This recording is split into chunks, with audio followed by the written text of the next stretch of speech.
మాచర్ల మాజీ శాసనసభ్యులు పిన్నెల రామకృష్ణారెడ్డి గారికి, వేదిక మీద ఉన్న అనేక మంది పెద్దలకు, కార్యకర్తలకు, అభిమానులకు అందరికీ నమస్కారం. ఈ సంవత్సరం రాష్ట్రంలో మొక్కజొన్న సాగు సుమారుగా 12,40,000 ఎకరాల్లో వేయటం జరిగింది. ఇక్కడ విచిత్రమైన సంగతి ఏంటంటే కేంద్ర ప్రభుత్వం, రాష్ట్ర ప్రభుత్వం రెండు కలిసే ఉన్నాయి. పక్కనున్న తెలంగాణ కేంద్ర ప్రభుత్వం కలిసి లేదు. వాళ్ళ గవర్నమెంట్ మద్దతు ధర కొంటున్నారు.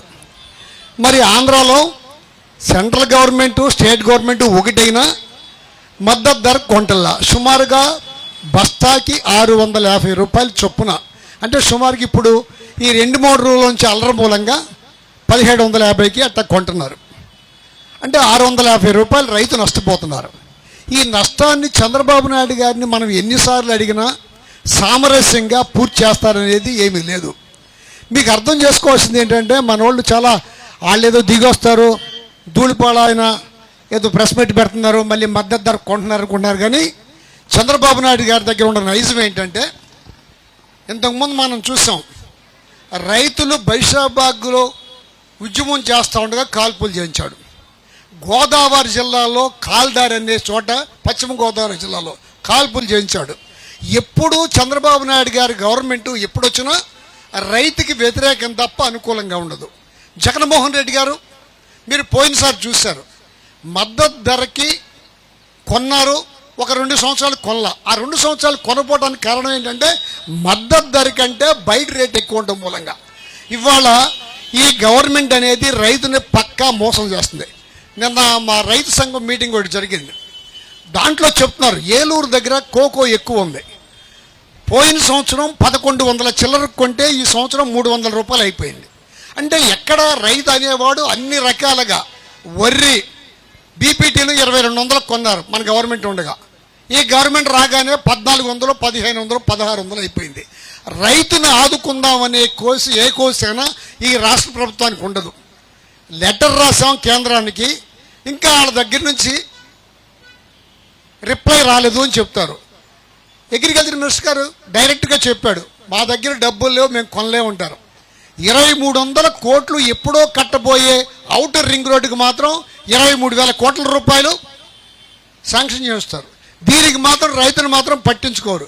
ఈ రాష్ట్రంలో ఆర్థిక సంపన్నులు బాగుపడటానికి తప్ప చంద్రబాబు నాయుడు గారి గవర్నమెంట్లో సామాన్యుడు అనేవాడు బాగుపడటానికి ఎట్టి పరిస్థితుల్లోనూ ఆయన నమ్మటుండే అన్నాయిలకి, డబ్బులు ఇచ్చే వాళ్ళకి, కాంట్రాక్టులకి ఈ రాష్ట్ర ప్రభుత్వం ఉపయోగపడుతుంది. రైతాంగానికి ఎప్పుడూ ఉపయోగపడే పరిస్థితి లేదు. ఇవాళ రైతు అన్ని రకాలుగా అరటి తీసుకోండి, అరటి లేదు, పసుపు లేదు, కంద లేదు, ఏ ఒక్క పంటకి గిట్టుబాటు ధర అనేది ఇట్లా. కందుల సంగతే మీకు తెలిసిన సంగతే, చాలామంది చెప్పుంటారు. 1000 రూపాయలు తక్కువకి బయట కొంటున్నారు.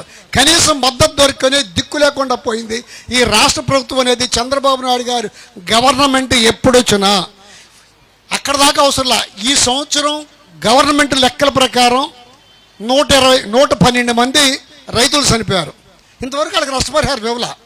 అదే జగన్మోహన్ రెడ్డి గారు అధికారంలోకి వచ్చిన తర్వాత 7 లక్షల రూపాయల నష్టపరిహారం ప్రకటించి 72 గంటల్లో డబ్బులు ఇవ్వమని చెప్పాడు. ఒక 4 గంటలు అటు ఇటుగాను, 4 రోజులు అటు ఇటుగాను డబ్బులు ఇచ్చారు.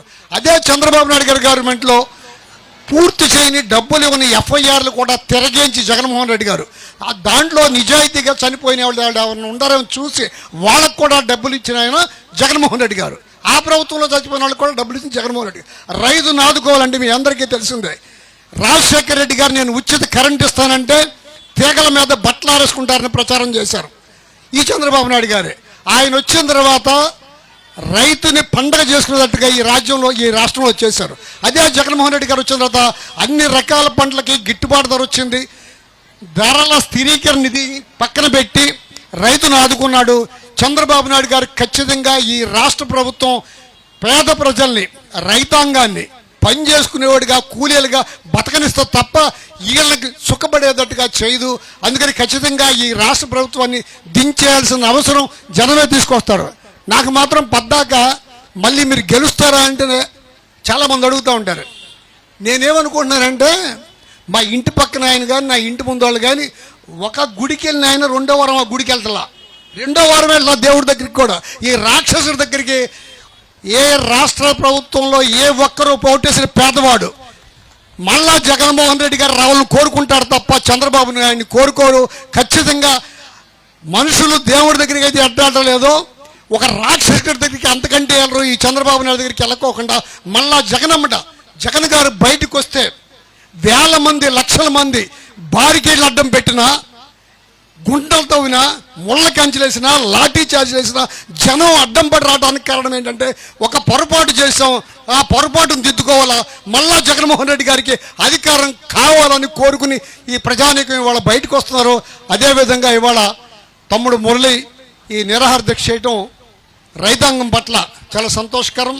రాష్ట్రంలో ఈ ఒక్కసాటే కాదు, మీ పొన్నూరే కాదు, రాష్ట్రం మొత్తం మీద ముఖ్యంగా చెప్పాలంటే అప్లాంట్స్ ఈ జిల్లాలన్నీ కడప, కర్నూలు ఈ జిల్లాలన్నీ మొక్కజొన్న ఇటువంటి పంటల మీద శనగ వీటి మీద ఆధారపడిన జిల్లాలు ఈ జిల్లాలకు మరింత ఎక్కువ నష్టం జరుగుద్ది. దీన్ని ప్రజల మధ్యకి తీసుకెళ్లి ప్రజలకు అర్థమయ్యేటట్టుగా చెప్పాలని కోరుకుంటూ ఈ అవకాశం కల్పించిన మురళీ తమ్ముడికి మరొకసారి ధన్యవాదాలు చెప్తూ సెలవు తీసుకున్నాను.